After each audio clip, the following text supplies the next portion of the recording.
Terima kasih saya diberi kesempatan hadir di acara, kata orang bilang, sur juga awak dengarnya.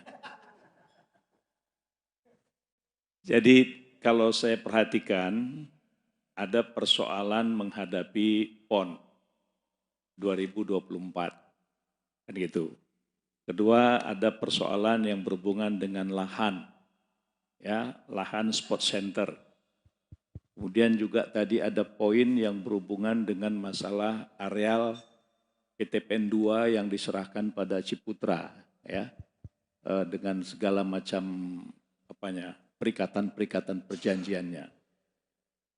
Kemudian bagaimana persiapan, ya kan, persiapan. Nah, Bapak-bapak hadirin sekalian, saya selalu berpedoman kalau kita bernegara ini, itu ada bahasa yang tidak tuntas di negara kita ini sampai hari ini, dan ini mungkin masih termasuk di dalamnya, yaitu kalimat yang bunyinya begini: hal-hal yang berhubungan dengan pemindahan kekuasaan akan diselenggarakan dengan cara seksama dan dalam tempo yang sesingkat-singkatnya. Ternyata sudah 77 tahun, 76 tahun belum selesai, ya kan? Jadi memang persoalan hukum perikatan itu tidak selesai, ya, tidak selesai, belum selesai.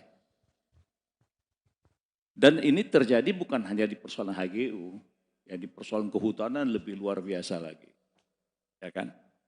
Nah, tapi saya ingin mengajak kita semua, tadi bahasa Bang Pahala, ya, bahwa kita masalah PON itu oke-oke aja, setuju aja, karena itu akan membangun semangat gairah olahraga nasional. Apalagi kita terakhir tahun 50 berapa tadi, 53, ya, 53. Nah, tapi saya ingin memberikan catatan, ya, memberikan catatan kepada kita semua.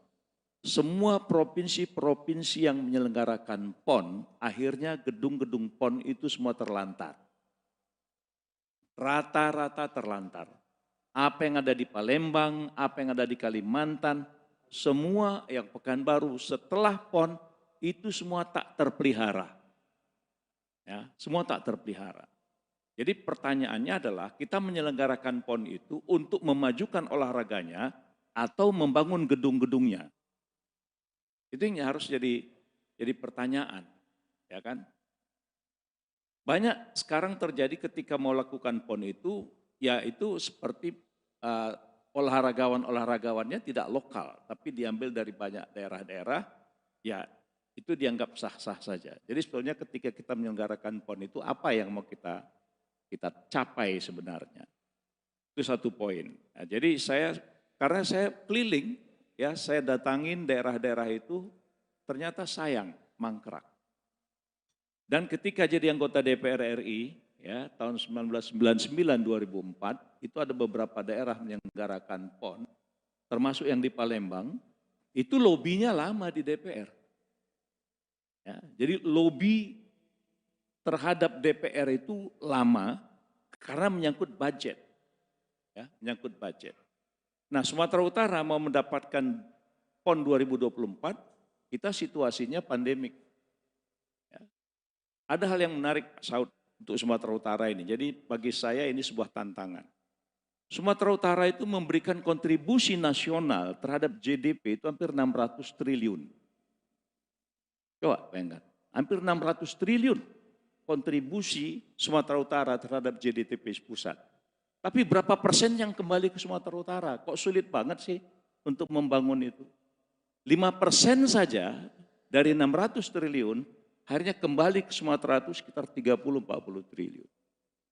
Ini kita tidak ada yang bersuara tentang itu. Itu satu. Yang kedua, saya titip kepada Pak Limbong, kalau untuk membangun areal-areal, ya, tolong perhatikan multi aspek hukum. Jadi jangan agraria, jangan hanya dari agraria. Tapi lihatlah aspek-aspek lain. Ya, misalnya tadi kasus, ya kita tahu bahwa persoalan pemindahan hak-hak itu belum tuntas. Belum selesai. Ada Pepres, ada rejim A, rejim B dan sebagainya. Itu sifatnya sektoral. Tapi dia tidak menyelesaikan masalah yang ada di situ. Ya, jadi apalah artinya kita membebaskan lahan untuk sport center, tapi masyarakat yang ada situ tersiksa. Masyarakat di situ tidak terdapat hak-hak mereka. Untuk apa? Toh semua yang kita lakukan ini kan kita sudah didoktrin dari kecil bahwa semuanya untuk kemakmuran. Ya, jadi apapun dia, maka pikirkanlah, apalagi apabila masyarakat di situ sudah bertempat tinggal, ya, nggak boleh sembarangan digusur. Bila perlu mereka dulu yang ditawarkan. Nah, jadi kepada PTP2, karena saya banyak mengikuti masalah PTP2 ketika di Komisi 9 DPR RI.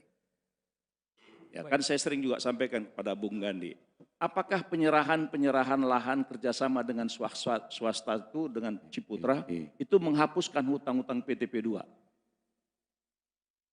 Coba, apa lunas nggak utang-utang PTP2 yang peninggalan yang lama-lama itu? Saya sampai hari ini belum dapat jawaban. Jadi untuk apa kerjasama? Kalau utang-utang itu tidak selesai. Lalu kerjasama itu mendapatkan manfaat siapa? PTP2 atau bukan? Nah, jadi ini kan pertanyaan yang harus kita jawab, ya. Tapi ya bukan Bung Ganda yang jawab, itu nanti urusan Menteri BUMN. Gitu. Baik, yang mendasar saja Bang MS Kaban. Kenapa? Yang mendasar saja kita bahas adalah apa boleh PTPN 2 mengalihkan hak itu untuk kepentingan sport center dan mendapat ganti rugi, padahal mereka tidak memiliki sertifikat. Nah, ini banyak perkembangan. Jadi banyak fase-fase perkembangan yang kita ikutin dulu. Waktu zaman Pak Tengku Rizal Nurdin, saya ikut. Beberapa areal PTP itu di daerah Binjai itu sekian puluh hektar atau berapa hektar dilepas. Serahkan untuk Pemda. Itu waktu itu aturannya memang begitu. Tapi sekarang sesuai setelah ada undang-undang perbenaran negara, bahwa semua aset-aset BUMN itu adalah aset negara. Ya. Jadi ketika aset negara itu dipindahkan ke Pemda, itu tidak bisa lagi diserahkan begitu aja. Nggak bisa. Jadi di situ harus ada, karena berkurangnya aset itu berarti ada nilai, ada value. Nah, jadi sini tinggal kita mau perdebatkan dari aspek mana gitu. Jadi saya mengatakan kalau Pemda Sumatera Utara mengalokasikan anggaran disahkan oleh DPRD sekian ratus miliar untuk mendapatkan itu dari PTP, sepanjang itu mengikuti koridor hukum ya sah-sah saja. Baik. Ya, sah-sah saja. Ya. Nah, tetapi kalau ada penduduk sudah bertempat tinggal di sana, hak mereka harus diberikan. Nah, jangan mereka disengsarakan. Baik, ya. Saya dari dulu selalu berpikir apapun ceritanya hak masyarakat harus dikedepankan. Itu poin. Terima kasih.